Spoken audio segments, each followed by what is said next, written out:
Енді бұл рөлге 100-ден аса адамдар талапкер болды ғой, актерлар. Мұрат Есжанның тілегі біреу ғана болды фильм басталған уақытта. Аға, бірдемеге келісіп алайықшы. Ойнамаңызшы деді.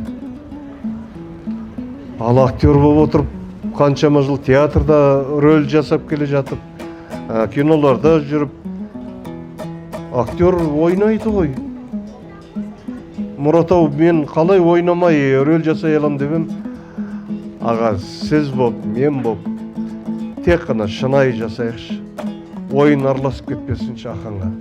Ақанның рөлі басқа рөлдерден ерекше. Ол пафосты көтермейді. Ол өтірік қайғыны көтермейді.